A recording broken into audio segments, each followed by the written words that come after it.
एक चाय वाले को प्रधानमंत्री बनाया है, हम सब कर सकते हैं। बेड़ा गर्क हो गया है, इसीलिए तो देश का बेड़ा गर्क हो गया है। मुसलमानों को कैसे ठिकाने लगाया जाए ये सरकार काम कर रही है। मैं यहां पर पूछना चाहूंगा कि क्या यूनिफॉर्म सिविल कोड से सबरीमाला में महिलाओं को जाने की इजाजत मिल जाएगी?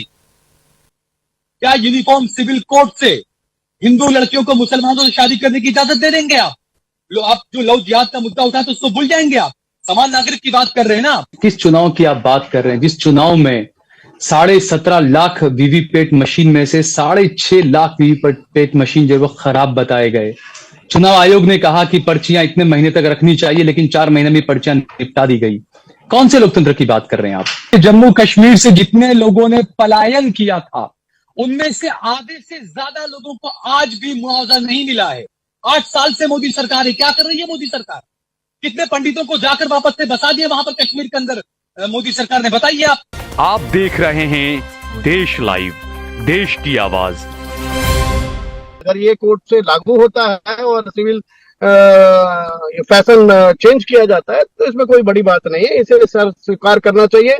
देखिए, अजय भाई ने जो कहा कि चुनाव लड़े और चुनाव और तमाम चीजें, किस चुनाव की आप बात कर रहे हैं? जिस चुनाव में 17.5 लाख वीवीपैट मशीन में से 6.5 लाख वीवीपैट मशीन जो वो खराब बताए गए। चुनाव आयोग ने कहा कि पर्चियां इतने महीने तक रखनी चाहिए, लेकिन 4 महीने में पर्चियां निपटा दी गई। कौन से लोकतंत्र की बात कर रहे हैं आप? यूनिफॉर्म सिविल कोड की बात। क्या इस देश के अंदर महंगाई कोई मुद्दा नहीं है? बेरोजगारी कोई मुद्दा नहीं है? हैप्पीनेस इंडेक्स में हमारा देश कहां पर है, क्या वो कोई मुद्दा नहीं है? और यूनिफॉर्म सिविल कोड की बात आप क्यों कर रहे हैं? क्योंकि आपके पास में न बेरोजगारी को लेकर कोई एक प्लान है, ना आपके पास महंगाई को लेकर कोई प्लान है। जो 450 का सिलेंडर था वो 1200 रुपए में मिल रहा है, कोई प्लान आपके पास में नहीं है। जो 60 रुपए का पेट्रोल था वो पेट्रोल अब 110 रुपए में मिल रहा है, कोई प्लान आपके पास नहीं है। क्या यूनिफॉर्म सिविल कोड से ये सब कम हो जाएगा, महंगाई कम हो जाएगी, गरीब की थाली में खाना पहुंच जाएगा?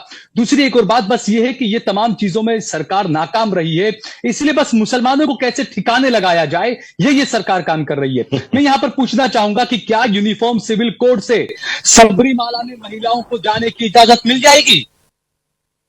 क्या यूनिफॉर्म सिविल कोड से हिंदू लड़कियों को मुसलमानों से शादी करने की इजाजत दे देंगे आप?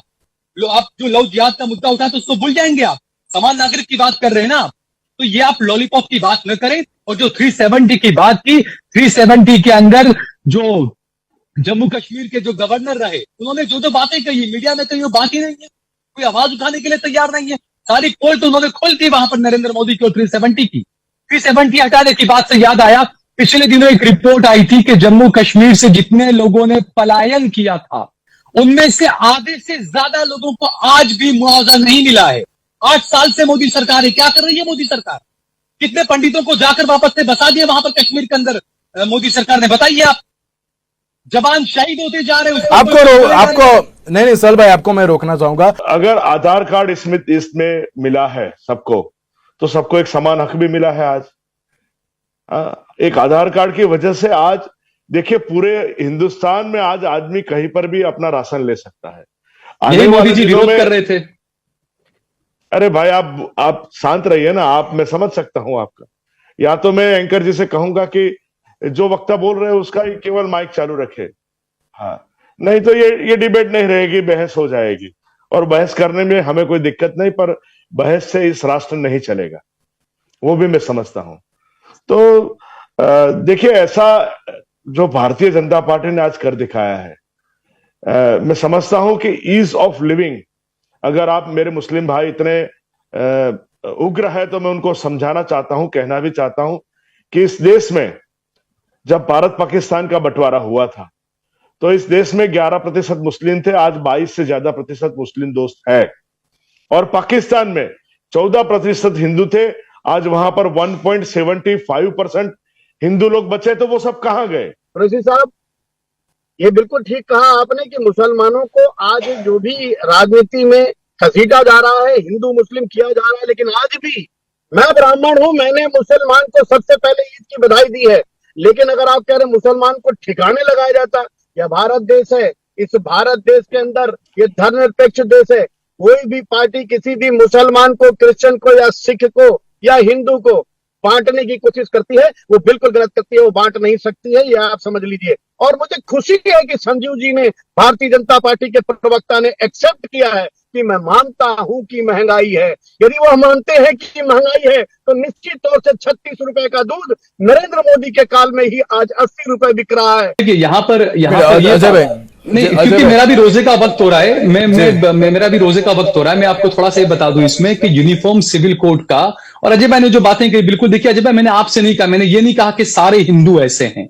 मैं पॉलिटिकल पार्टियां जिस तरीके से जो बनाया गया, एक प्रोपेगेंडा क्रिएट किया गया कि हिंदू यानी कि बस जो बीजेपी में है वही हिंदू है, बाकी कोई हिंदू नहीं है, ये एक प्रोपेगेंडा बना दिया गया, मैं उसकी बात कर रहा था। दूसरा मैं ये कह रहा हूं, यूनिफॉर्म सिविल कोड की आप बात करते हैं, आप कौन से भारत संस्कृति की बात करते हैं? आप लिव इन रिलेशनशिप को आप इजाजत दे देते हैं। आप कहते हैं मुसलमान 4-4 शादियां करते हैं। बताइए कितने मुसलमानों ने 4 शादियां की? सरकार को मैं चैलेंज देता हूं, आपकी पार्टी है संजीव भाई, आपकी पार्टी की सरकार को बोलिए कि आप डाटा बाहर लाइए, मुसलमानों से ज्यादा हिंदुओं ने 2 शादियां की है। लिव इन रिलेशनशिप में उस महिला को अधिकार नहीं मिलते हैं, जबकि दूसरी शादी में उस महिला को तमाम अधिकार दिए जाते हैं, पत्नी होने का अधिकार दिया जाता है, उससे हुए बच्चों को उसकी प्रॉपर्टी के अंदर अधिकार दिए जाते हैं। आप यूनिफॉर्म सिविल कोड की बात करते हैं, गोवा में पहले से यूनिफॉर्म सिविल कोड लागू है, लेकिन क्या आप लोगों को यह पता है गोवा के अंदर एक कानून यह भी है कि अगर कोई हिंदू की पत्नी 30 साल के होने तक अगर वो बच्चा पैदा नहीं कर पाती है तो वो हिंदू दूसरी शादी कर सकता है। ये गोवा के अंदर कानून है। आप कौन सा यूनिफॉर्म सिविल कोड की बात करते हैं आप? और ये तमाम चीजें मैं इसीलिए कह रहा हूं कि सिर्फ ध्यान भटकाने के अलावा और कुछ भी नहीं है इनके पास में। यूनिफॉर्म सिविल कोड के अलावा बहुत सी चीजें ऐसी है जिसको ये सरकार देखना नहीं चाहती है। ओके सहल भाई एक ही मिनट है। संजीव भाई, आपके पास कोई मुद्दा नहीं है इसलिए यूनिफॉर्म सिविल कोड की बात कर रहे हैं आप? देखिए, मैंने कहीं 25 से ज्यादा डिबेट की है, महंगाई है, बेरोजगारी पर कहीं पर भी यह साबित नहीं होता कि भारत में सबसे ज्यादा महंगाई है। हम मेक इन इंडिया का नारा लगाकर, हमारी पार्टी है भारतीय जनता पार्टी, हमारे देश के सब साथ में मिलकर मेक इन इंडिया का नारा लगाकर हम महंगाई को कम कर रहे हैं। अरे मोदी जी जब तो मेक इन इंडिया की बात नहीं करते, मोदी जी खुद भूल गए। यहाँ पर तो बच्चों के खिलौने भी चाइना से आ रहे हैं, बच्चों के खाने पीने की चीजें चाइना से आ रही है। आप मोदी जी कहीं मेक इन इंडिया की बात नहीं करते। बोलना है तो बोलिए ना। नहीं, आप सिर्फ ये जवाब दीजिए कि क्या हाँ, यूनिफॉर्म से, हाँ, यूनिफॉर्म सिविल कोड आने से क्या आरएसएस का, नहीं यूनिफॉर्म सिविल कोड आने से क्या आरएसएस का प्रमुख, क्या कोई दलित को बनाया दिया जाएगा? एक minute, let him complete please Sahal भाई, समान कानून होना चाहिए और समान अधिकार होना चाहिए सहल भाई, इसीलिए यूनिफॉर्म सिविल कोड आ रहा है और किसी भी वजह से नहीं। तो मैं यही बात कह रहा हूं ना कि समान कानून, समान अधिकार, तो आप बताएं यूनिफॉर्म सिविल कोड आने के बाद आरएसएस का प्रमुख कोई दलित बन जाएगा? बनाएंगे आप उसको? यूनिफॉर्म सिविल कोड वो आपको देखने की जरूरत नहीं है। हमने दलित को राष्ट्रपति बनाया है। अरे क्या बात कर रहे हैं, वो तो सब वो भी बन जाएगा। कब तक बनाया? अरे वो भी बन जाएगा। चाय वाले को प्रधानमंत्री बनाया है, हम सब कर सकते हैं। देश का बेड़ा गर्क हो गया है, इसीलिए तो देश का बेड़ा गर्क हो गया है। देश कहां से कहां जा रहा है देखिए। आप बात कर रहे थे कि पाकिस्तान में इतने हिंदू थे, क्या आपको इतना नहीं पता कि पाकिस्तान अलग होने के बाद में ओके सहल भाई मैं आपको रोकना चाहूंगा। सहल भाई एक ही मिनट, मेरे पास थोड़ा समय कम है। इफ्तारी का टाइम हो रहा है, मैं इजाजत लूंगा क्योंकि मेरा इफ्तारी का टाइम हो चुका है, रोजा है मेरा। जी बिल्कुल, जी आपको ईद की बहुत ही बधाई हो। जी आपको ईद की बहुत बहुत बधाई हो। अजय भाई,